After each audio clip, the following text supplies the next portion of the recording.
Hi everyone. In today's short video, we're going to talk about life factors that also influence communication. So just to kind of review some things, remember how you feel about yourself can and will affect how therapeutic you will be. Now, when we're talking about how therapeutic you will be, we're talking about both socially, such as with friends and with family, and also professionally.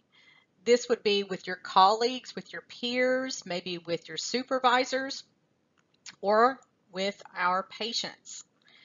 Many factors influence your personal communication skills, and these factors include genetic factors, our cultural factors, our economic factors, our life experiences, and even our spiritual or moral values. Now, it's important to note that these factors are neither good or bad. They're simply a part of who you are. They're your heritage, your culture, your lifestyle, your experiences. Everyone's will be different, and they greatly impact our lives. They dominate how we feel about ourselves, and they also dominate how we feel others perceive us. So let's take a look at these factors. So first, we mentioned genetic factors. Well, genetic factors, hence the name, these are inherited traits, which means that these are passed on to us during fertilization by our parents. These genetic factors can include our height, also our body structure, how we're built, our skin color, our gender, but also our personalities. So remember, we each have our own unique character, and no people are truly alike. Take identical twins, for example.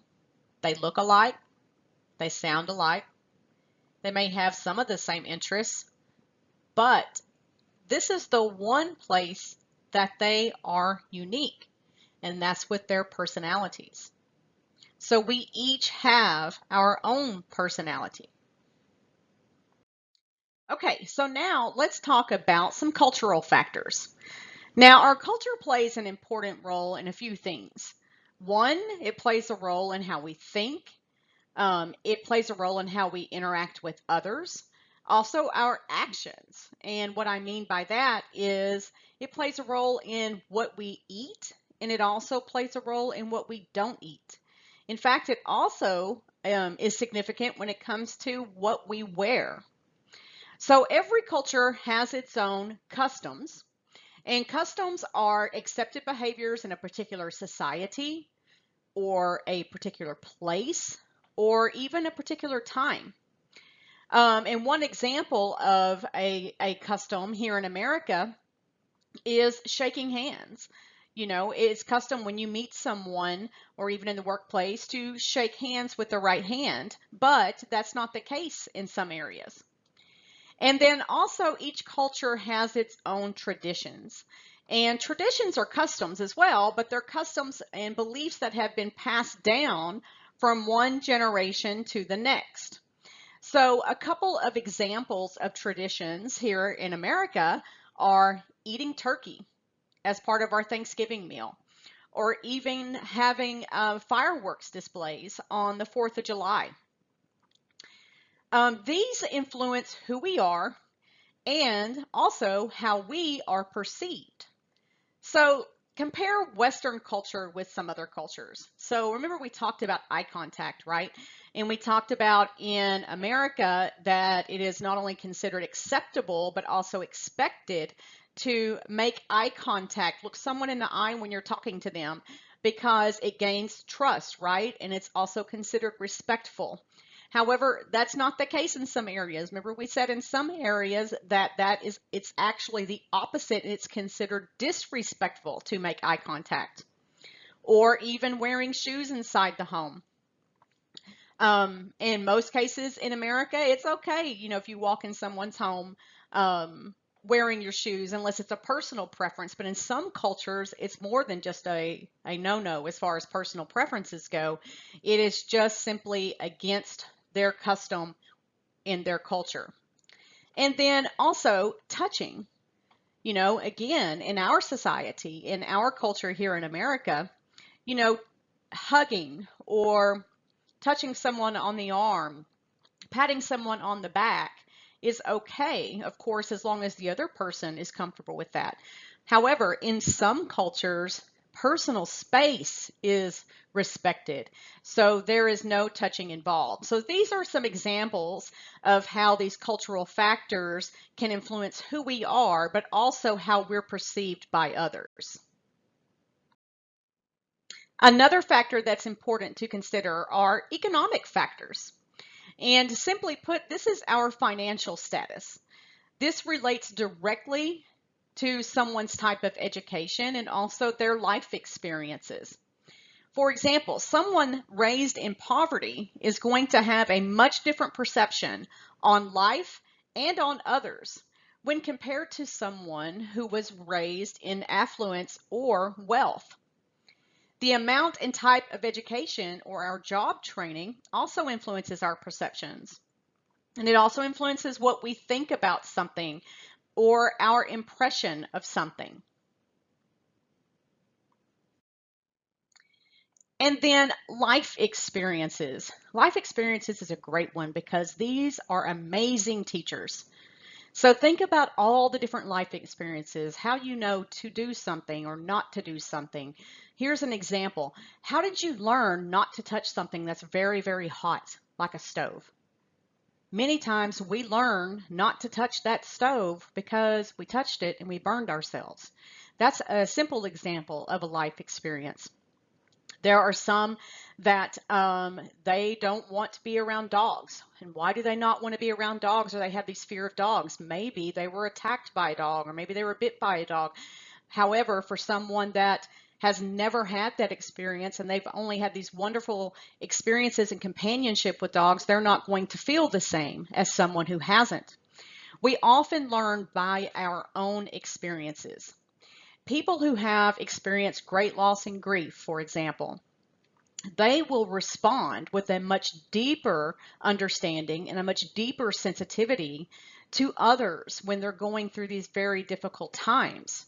Or another example, women who have had children and they've went through pregnancy and they went through the childbirth process, they're going to have a much easier time and have a deeper understanding and be able to relate better to other women who are pregnant. It's easier to relate to someone's experience if we've had one of those experiences ourselves. Now, life's trials, whether good or whether bad, like we've talked about, having children's a wonderful experience. However, grief and loss is a bad experience, but either way, good or bad, they influence our lifestyles. Okay, they have an influence on our goals, on our dreams, on our fears, how we handle adversity. They also influence our values and our beliefs. And they can also have a great influence on our relationships to others. Take a look at this quote here by Socrates. It says, "Life without experience and sufferings is not life." Think about that. Is that a statement you would agree with? I think we all could. So spiritual and moral values, let's talk about these. Spiritual beliefs influence our perception as well. Okay, it influences our thoughts. It influences our decisions, even like our healthcare decisions. It influences our customs. When we talked about our customs and our traditions earlier, and it also influences our practices. These beliefs can influence our attitudes when caring for others. In fact, it encourages us to go beyond ourselves to guide and care for other people. So morals or values, what are they?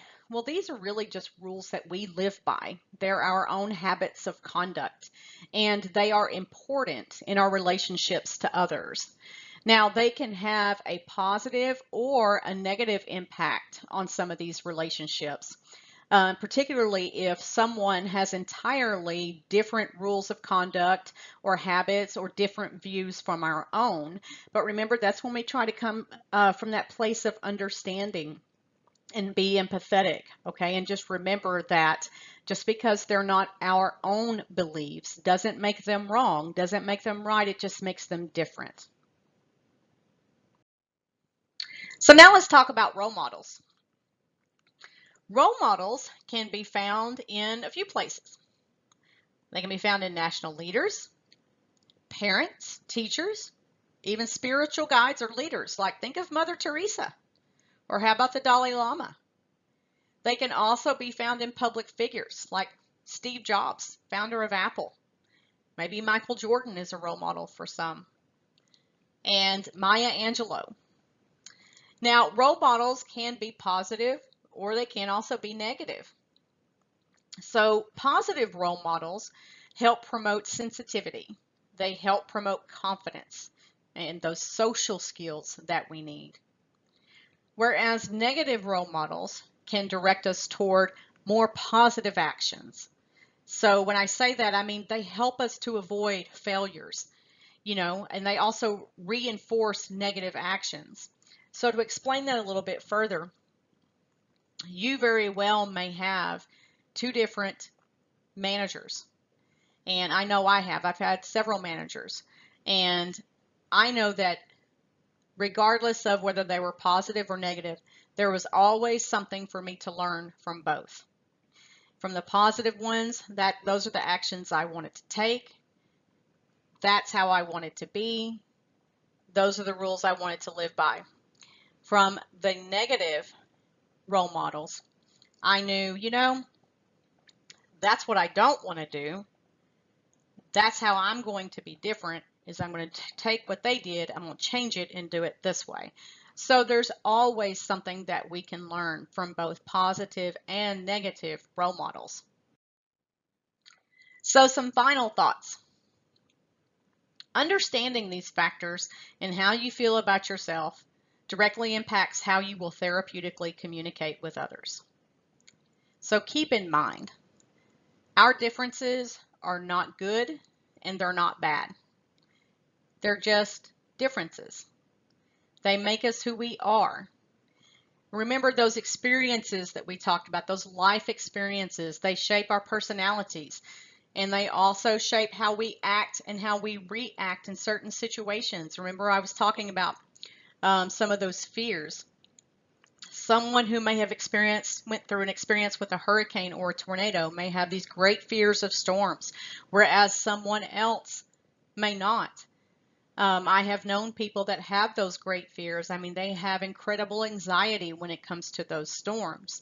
And I just knew because of their experiences, that's why they had those fears. That's why they had that anxiety. So these are the things we have to keep in mind when we're working with others. And we also have to keep these in mind when we're working with our patients. All of these factors that shape and define who we are also have shaped and defined who they are. So remember to always, always have compassion, have empathy, come from a place of understanding.